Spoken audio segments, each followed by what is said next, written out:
Hello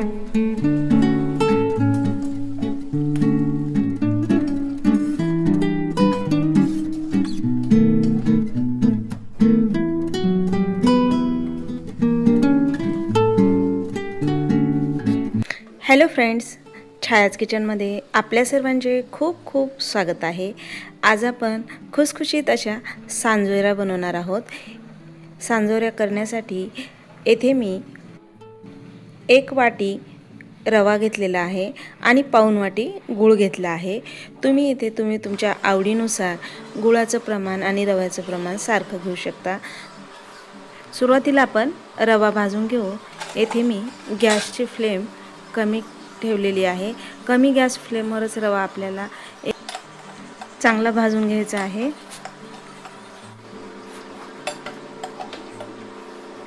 पाच 6 मिनिटांनी बघू शकता रवा चांगला भाजून झालेला आहे। रवा काढून घेऊ। येथे मी आता हे पातेलं गरम झालेलं आहे। यामध्ये आपण पाणी घालून घेऊ। ज्या वाटीने गूळ घेतला आहे त्याच वाटीने इथे मी अर्ध वाटी पाणी घेतलं आहे। सुरुवातीला पाणी घालून घेऊ आणि आता यामध्ये गूळ घालून घेऊया। याला एकसारखं हलवत राहू आणि गॅसची फ्लेम मी इथं मीडियम ठेवलेली आहे। आपल्याला गुळाचा पाक करायचा नाही। गूळ मेल्ट झाला की आता आपण याला चेक करून घेऊया। बघू शकता सर्व गूळ चांगला मेल्ट झालेला आहे। येथे मी डिशमध्ये 2 थेंब घेतलेले आहेत। आता याला बोटल असा थोडा चिकट लागला की गॅस बंद करून घ्यायचा आहे। बघू शकता आपला गूळ असा थोडा चिकट झालेला आहे। आता आपण गॅस बंद करून घेऊ आणि यामध्ये आपण भाजून घेतलेला रवा घालून घेऊया। आता रवा चांगला यामध्ये मिक्स करून घेतला आहे। बघू शकता आता याला मी 5-6 तास चांगलं मुरण्यासाठी असंच ठेवून देणार आहे। तुम्ही रात्री पण करून रात्रभर मुरण्यासाठी असंच ठेवून देऊ शकता। सांजऱ्या करण्यासाठी आता आपण कणिक मळून घेऊया। येथे मी 1 वाटी मैदा घेतलेला आहे। हा मैदा मी इथे गाळून घेतलेला आहे आणि चवीनुसार यामध्ये थोडं मीठ घालून घेऊ। पोहे खायचे 2 चमचे येथे मी कडकडीत असं गरम तेल करून घेतलं आहे। आता ते तेल यामध्ये घालून घेऊया। आता याला चमच्याने चांगलं मिक्स करून घेऊ। तेल गरम आहे। पिठामध्ये चांगलं तेल एकसारखं आपण हाताने आता चोळून घेऊया।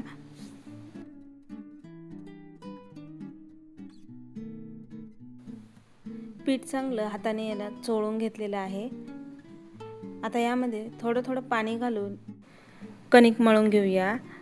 पोळ्याला कणिक मळतो त्यापेक्षा थोडीशी घट कणिक मळून घ्यायची आहे। बघू शकता येथे आपली कणिक मळून तयार आहे।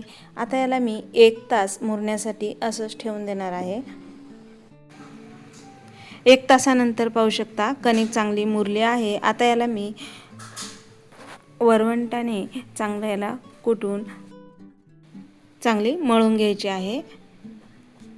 बघू शकता कणिक चांगली मळून झालेली आहे। आता याचे मी 2 गोळे तयार करून घेत आहे। आता आपण याची छान पातळ पोळी लाटून घेऊ। आता आपण पोळी लाटून घेऊया। अजिबात पिठाचा वापर न करता ही पोळी चांगली एकसारखी लाटून घेतली आहे। येथे मी बेसन पीठ 2 चमचे घेतलेला आहे। 2 चमचे दूध घेतला आहे। दूध किंवा पाणी काही पण घेऊ शकता। आता यावर आपण तेल घालून घेऊ। येथे मी पोहे खायचे 2 चमचे यावर तेल घालून घेत आहे। आता यावर आपण घेतलेले हे बेसन पीठ घालून घेऊया आणि याला एकसारखं हाताने लावून घेऊ। तेल आणि पीठ लावून घेतला आहे। आता याला आपण याचा रोल तयार करून घेऊ। रोल चांगला तयार करून घेतला आहे। आता याला कट करून घेऊया आणि याच्या लाट्या तयार करून घेऊ। एका साईजमध्ये आपल्याला याच्या लाटा तयार करून घ्यायच्या आहेत। येथे मी सर्व एकसारखं कट करून घेतलं आहे। आता याच्या आपण लाटा तयार करून घेऊया। एकसारखं याला आपण हातावर चांगलं गोल असं करून घेऊ आणि आता याची आपण पुरी लाटून घेऊया आणि बाकीच्या लाट्या आपण याला एका वाटीमध्ये झाकून ठेवून देऊ। पेढ्याच्या साईजमध्ये सर्व गोळे तयार करून घेतले आहेत। हे एका बाउलमध्ये काढून घेतले आहे, त्याला झाकून ठेवून देऊया। आणि आता येथे मी एक गोळा घेतलेला आहे आणि त्याची आता आपण पुरी लाटून घेऊ। लाटताना जर चिटकत असेल तर याला थोडं मैदा लावून घेऊया, म्हणजे लवकर लाटला जाईल।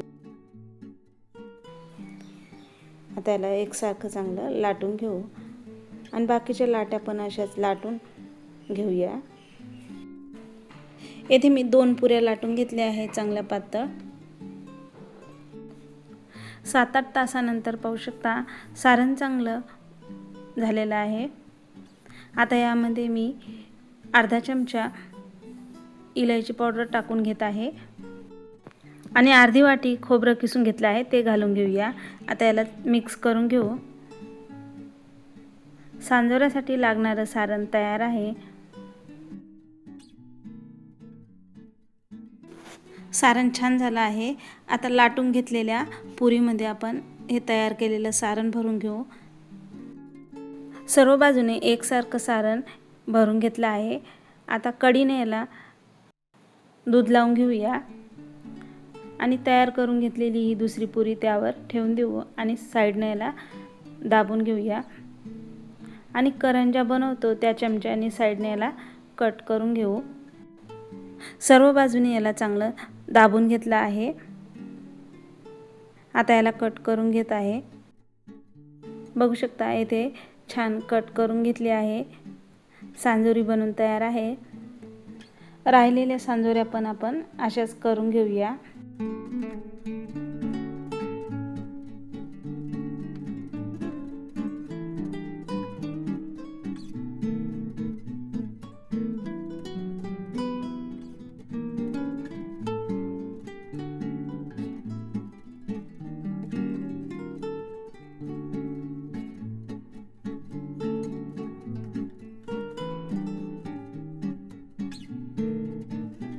सर्व सांजोऱ्या इथे मी करून घेतल्या आहेत आणि त्यावर रुमाल ठेवला होता। बघू शकता आपल्या सांजोऱ्या छान झालेल्या आहेत।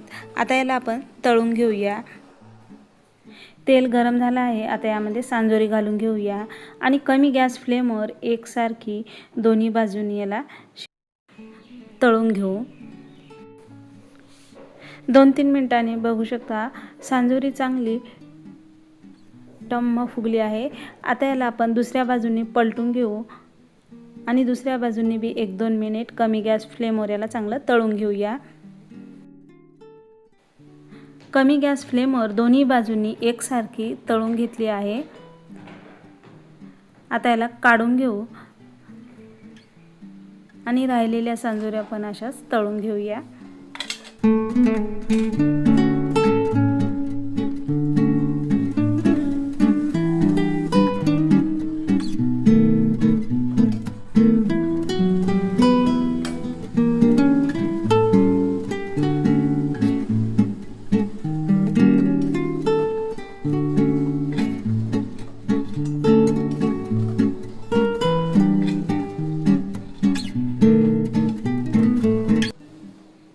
येथे मी सर्व सांजोऱ्या तळून घेतल्या आहेत।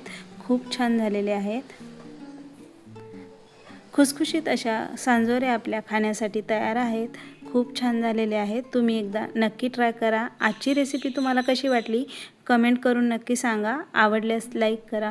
पुन्हा भेटूया अशाच छानशा रेसिपीसोबत।